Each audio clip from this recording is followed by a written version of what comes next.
안녕하세요. 코인우먼입니다. 오늘은 2024년 8월 27일 화요일 오후 12시 20분경입니다. 구독과 좋아요, 알림 설정 정중히 부탁드리면서 오늘 영상 시작하겠습니다.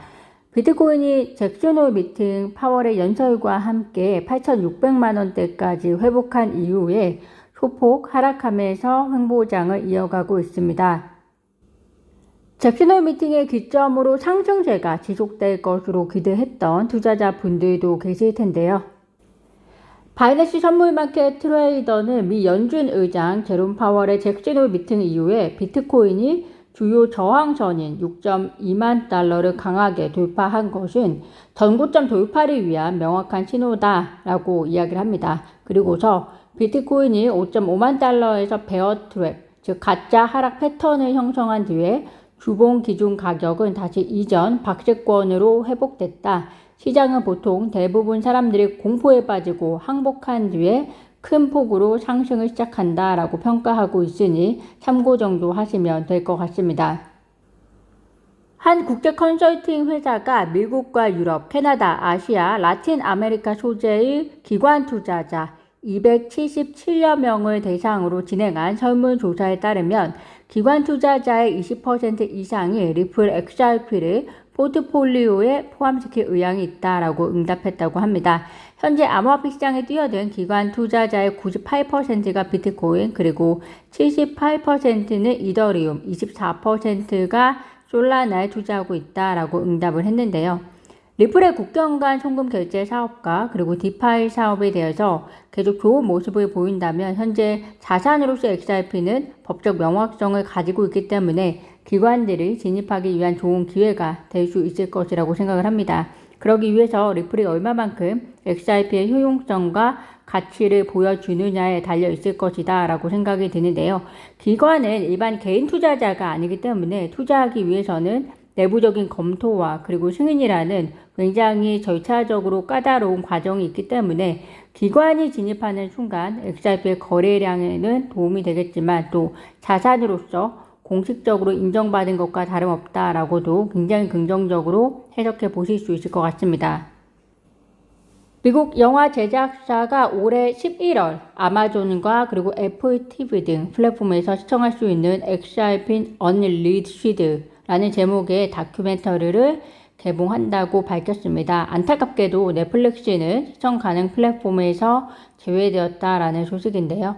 해당 다큐멘터리가 공개될 예정이라는 소식은 사실 올해 초에도 이야기가 나왔었습니다. 그때 이 다큐멘터리의 내용이 잠깐 소개가 됐었는데요.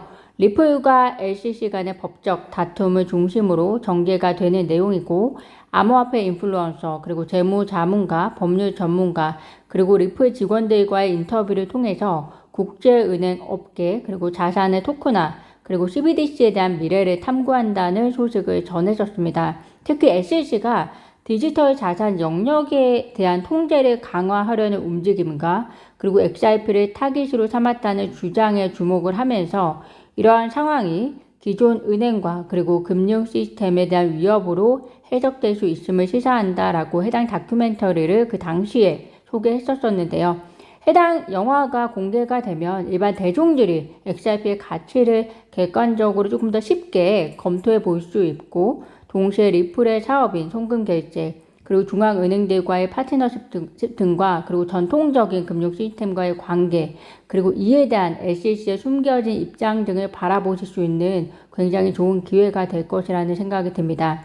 특히 개봉이 미국 SEC가 리플을 항소할 수 있는 타임라인이 10월 7일 이후인 11월이 될 시점이라서 시기상으로도 그 관심이 굉장히 부각되지 않을까 생각이 듭니다.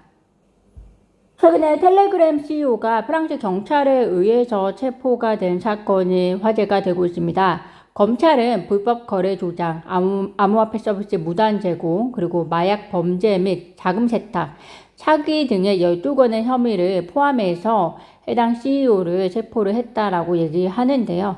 텔레그램 CEO 체포는 탈중앙화에 대한 위협이라며 테슬라 CEO 및 업계 리더들은 텔레그램 CEO의 석방을 지지하고 있습니다. 프랑스 경찰에 의한 텔레그램 CEO 체포가 정치적인 이유가 있다라는 소문도 역시 나돌고 있는데요. 그 가운데 인도 정부 역시 텔레그램에 대한 조사를 착수하면서 그 이유가 텔레그램이 도박이나 자금 갈취 등 범죄 행위를 조장하고 있기 때문이다 라고 이야기를 합니다. 그리고 텔레그램이 인도에서 사용 금지될 가능성도 있다 라고 이야기를 하고 있는데요. 향후 텔레그램의 이 사건의 행보가 중요한 것이 앞으로 변화하는 세상 속에서 블록체인을 통한 정보에 대해서, 그러니까 개인정보가 굉장히 중요시 되는 이런 블록체인을 통한 정보에 대해서 정부가 어떤 식으로 정보를 장악하고 컨트롤할지를 이 사건을 통해서 볼 수 있는 이면이 되지 않을까 생각이 드는데요. 관심 있게 보시면 되겠습니다. 블룸버그 복수의 소식통을 인용해 보면 러시아 정부가 오는 9월 1일 암호화폐 거래소 시범 운영에 들어갈 예정이다라고 전했다고 합니다. 또한 국가 간의 디지털 토큰 거래 파일럿 프로그램도 같이 시작된다라고 이야기하고 있는데요. 이제 러시아 소재 기업들이 해외 업체들과 거래를 하는데 큰 어려움을 겪고 난 후에 찾은 방안으로 보이기 때문에 해당 거래의 성공성이 향후 러시아 이외의 브릭스 국가들의 타이 달러화에도 영향을 미치지 않을까 생각을 해봅니다. 미국의 경제 성장률을 실시간으로 추정하는 애틀랜타 연방준비은행의 GDP Now 모델이 26일 3분기 성장률을 전기 대비 해서 2.0%로 제시하면서 미국 경제 성장의 하락이 예상이 되고 있습니다. 따라서 미국 경제 침체에 대해서 금리 인하만큼 계속해서 예의주시하셔야 할 것으로 보이고요. 동시에 이번 주 현지 시간으로 28일에 엔비디아 실적이 발표가 됩니다. 갑자기 암호화폐 웬 엔비디아냐라고 생각하실 수 있는데요.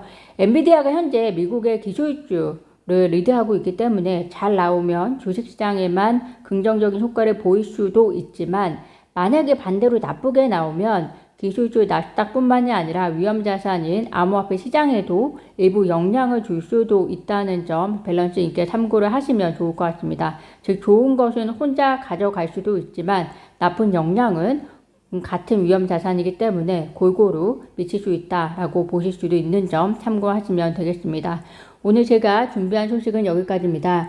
오늘도 영상 시청 진심으로 감사드리고요. 구독과 좋아요, 알림 설정은 코인 우먼에게 큰 힘이 됩니다.